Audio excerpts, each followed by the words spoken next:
Well, welcome to 10-Minute Record Reviews and to the latest iteration of an occasional series I have in this channel called Compulsive Sharing Moments. These are videos that don't really fit with anything else. And the occasion for this one is that I am headed off to New York City. I'm going to be there from the 16th of February through the 22nd of February. I'm going with my daughter. It's a long planned trip, postponed by COVID and for a few other reasons. Anyway, now we finally get to go, and I'm quite excited about it. Now, it's a dad-daughter trip, so this is not all going to be about jazz clubs and record stores, but just to show that I've actually brought my daughter up well, the first thing she said is, well, Dad, are we going to go to some jazz clubs? So we are actually going to go to some jazz clubs. We're going to go to the Village Vanguard on, I think, Sunday night, going to go see Joe Lovano and The Late Show. And on Friday the 21st, we're going to the Blue Note to see Esperanza Spalding, I think The Late Show as well. So if you're in New York and you're at either of those gigs and you see a bald guy who looks just a little bit like me, well then do please come up and say hi. All that said, it's not an entirely jazz-themed trip. We're going to go see a Broadway show, we're going to see some comedy, we're going to do a little bit of shopping, we're going to go to some museums, all the regular kinds of New York things. But there are going to be a couple of days on this trip where we have carefully worked out, by looking at maps and by Googling and so on, a bit of a shopping agenda where we can go to places where there are both thrift and vintage clothing stores for her and record stores for Dad.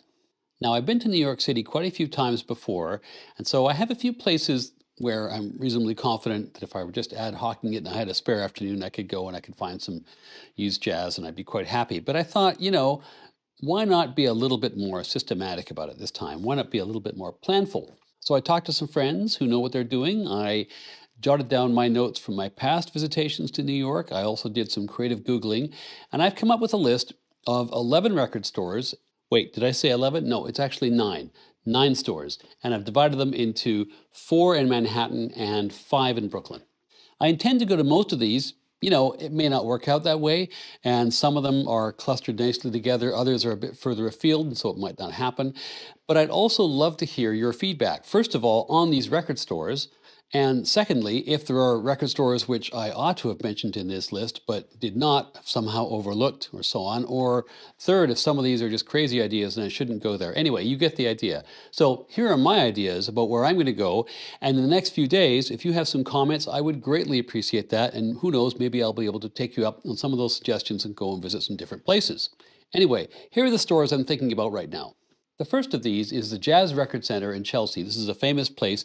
It has an absolutely hilariously Web 1.0 website, and I was looking at it thinking, God, this must have been put together in like 1995. I wonder if it has a page called Links, and sure enough, it has a page called Links, which of course you had to have if you set up a web page in 1995. Anyway, their inventory, their reputation, and so on is sufficient such that they don't really need to have a good website to attract customers. Certainly I'm going there, and people I know, word of mouth, have said, yeah, that's one of the places you absolutely have to go. Apparently this is also where Ken McAuliffe works, so if I get there on a Saturday, maybe I'll get to lay eyes on him. The next place on the list is A1 Record Shop in the East Village. I guess the steak sauce so great they named a record store after it. Again, not the most compelling web presence that you've ever seen, but I suppose if you're a big record store and you're in Manhattan, you don't have to do that much marketing.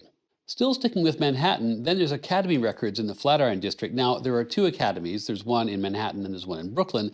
This is obviously the Manhattan location, and it would appear, I don't know this independently, but it would certainly appear from their website that A, it's a bit of a classy operation, but B, in terms of volume of used jazz, the Brooklyn operation probably has more volume. Anyway, going to check that out. It's not too far from where we're staying, so it's a pretty easy walk.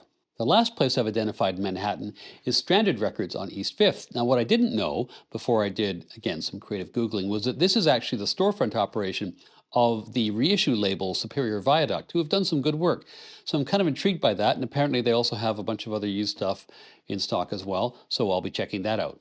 Now, if you spend much time on the internet looking for great places to go, buy, see, etc. in New York City, there is a strong undercurrent that you'll find almost regardless of the topic, which basically says, forget Manhattan, it's too expensive, it's overpriced, whatever, it's yesterday's news, Brooklyn is the place. I mean, maybe even that's kind of dated. Maybe Staten Island is a place somehow. I doubt it. But in any event, I'm also planning to spend a considerable amount of time in Brooklyn, and there are 3 areas in Brooklyn, well, 2 anyway, where I want to focus my efforts. And the first of those is in Greenpoint, and that contains, amongst other things, the Academy Records Annex. Now this as far as I can tell, is the location which has a much bigger volume of used records than the Manhattan location. It's also been recommended by a very knowledgeable friend who makes this place and the Jazz Record Center essentially his two stops when he goes to the city. The other place, which is regularly recommended by guys on the internet, but which is rather unrewarding when you track down their website, if you can actually find their website, is Captured Records or Captured Tracks or Captured something or other, which is also in Greenpoint. I have to say, if the website is intended to convey the information that they actually sell used vinyl records, it doesn't do a very good job of that, because you either get a dead link or you get links to what appears to be a record label, which is fine, but that's not quite what I'm looking for. On further investigation, however, it appears that my problem is that I'm an old guy who never imagined that the real information would not be on a website, but would be on Instagram. Instagram's got lots of pictures which suggest they sell lots of used vinyl records here. There are all kinds of pictures of men holding records, which really, I suppose, is a kind of a general motif of the vinyl community in general, says he. In any event, this looks like a good place and I'm going to check it out, not least because there are all kinds of vintage stores there as well, so daughter will be happy. The other area I'm heading in Brooklyn is Williamsburg. I think it's Williamsburg. I'm not very good on these locations, so if you New Yorkers know better where these places are, then please do correct me. And there are two stores here actually where I've been before. The first of these is Human Head, and I ended up at Human Head almost exactly a year ago. My wife and I were coming back from a somewhat ill-fated trip to the Dominican Republic, and we had about an 8-hour layover at JFK, and we thought, well, let's go into Brooklyn. So we did, and I looked up record stores, and Human Head was the one that kind of hit the top of the Google charts. So off we went. And I have to say, I was absolutely not disappointed. I thought this was a fantastic record store. I thought the collection was very well curated. I got a Bud Powell record. There's a whole bunch of other records I could have bought as well. I just wasn't feeling super acquisitive that day. Anyway, I'm really looking forward to going back to Human Head. And apparently, word on the street, the chitter chatter of the cognoscenti on the internet seems to support that choice. The other place I'm going to go in Williamsburg is Superior Elevation. Now, I've been to Superior Elevation before, about 8 years ago, I think. I think it's changed location. It was, when I was there, in kind of a, I don't know if it was a back alley, but sort of a strange location, somewhat lower down in what looked like kind of an industrial building. Here's a photograph of me looking like a nerd standing outside Superior Elevation as it was. What I do recall was that it was a fairly well curated collection. I think it was a little bit stronger in soul and funk than it was necessarily in jazz. However, I remember it being a good experience. I certainly bought some things there, and I'll be going back.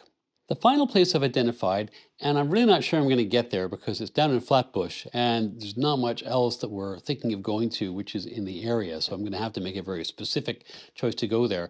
And it also appears to have somewhat iffy opening hours, is a place called Record City on Fenimore Street. The Discogs site for this store is kind of funny because it appears to be a project that somebody started, or either they've just started it and have really not gotten going, or they started it a while ago and lost interest because it has something like 16 records listed, which is not that encouraging. However, the photographs seem to suggest there's a lot more going on there than just those 16 records. Anyway, like I say, I think it's only open 3 days a week, and it might be a bit of a stretch to get down there. I'm not sure that's going to happen. Anyway, those are the 9 places that I've identified. I'm sure that's not actually the top 9. I'm sure someone out there is going to say, Alan, these are your top 9. Take 4 or 5 of those off and add these 3 or 4, whatever it is. So please do. I'd be grateful for any suggestions. If I get to bump into any of you at some point because you own a record store and you say, hey, come to my store because it's awesome, I'd love to do that too. And I look forward to all of your comments. And most of all, I'm really looking forward to being in New York City. I will, of course, do an update video based on my trip to New York. Thanks for watching this one. Thanks for your comments, and I'll see you next time.